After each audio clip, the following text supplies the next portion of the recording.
നമ്മൾ ഈ ചെറിയ കുട്ടികളെ ശ്രദ്ധിച്ചിട്ടുണ്ടോ? അവരിങ്ങനെ ഓരോ ക്വസ്റ്റ്യൻസ് ചോദിച്ചുകൊണ്ട് പിന്നാലെ നടക്കൂലേ? ഉമ്മ അതെന്താ ഇങ്ങനെ, അല്ലെങ്കിൽ ഉമ്മ ഇതെന്താ ഇങ്ങനെ എന്നുള്ളത്. പല സമയത്തും ഇങ്ങനെ അവർ നമ്മുടെ പുറകെ നടക്കുന്ന സമയത്ത് നമ്മൾക്ക് തന്നെ ചിലപ്പോൾ ഒരു ടെൻഷൻ്റെ പുറത്താണെങ്കിൽ, ഒരു സ്ട്രെസ് ഫീൽ ചെയ്യുന്ന സമയത്താണെങ്കിൽ നമ്മൾ ഇവരുടെ അടുത്ത് ദേഷ്യപ്പെടൂലേ? അല്ലെങ്കിൽ നീ ഒന്ന് പോയി തരുമോ, അല്ലെങ്കിൽ ഞാനിവിടെ ഒരു വർക്ക് ചെയ്യാണ് എന്ന് പറഞ്ഞിട്ട് ഇവരെ നമ്മളെ അടപ്പിച്ചുകൊണ്ടിരിക്കും.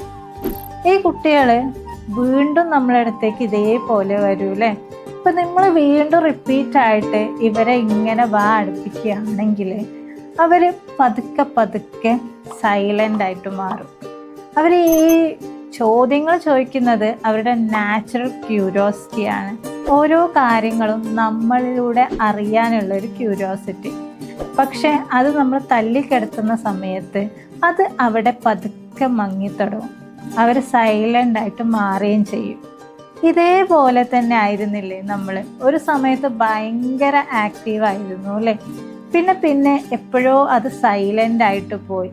അതുകൊണ്ട് തന്നെ ചെറിയ ചെറിയ സന്തോഷങ്ങൾ വരെ ആസ്വദിക്കാൻ കഴിയാതെയായി. ഇതേപോലെ നിങ്ങളുടെ കുട്ടികൾക്ക് ആവാണ്ടിരിക്കണം എന്നുണ്ടെങ്കിൽ നമ്മൾ ഇമോഷണലി ഫ്രീ ആവണം. നമ്മളുടെ സ്ട്രെസ്സ് കാര്യങ്ങളെല്ലാം ഫ്രീ ആയിട്ട് നമ്മൾ ഹീലായി മുന്നോട്ട് പോകുമ്പോൾ മാത്രമാണ് അവർക്കും അവരുടേതായിട്ടുള്ള ആ ഒരു ക്യൂരിയോസിറ്റി നിലനിർത്തിക്കൊണ്ട് നമുക്ക് വളർത്താൻ സാധിക്കുക.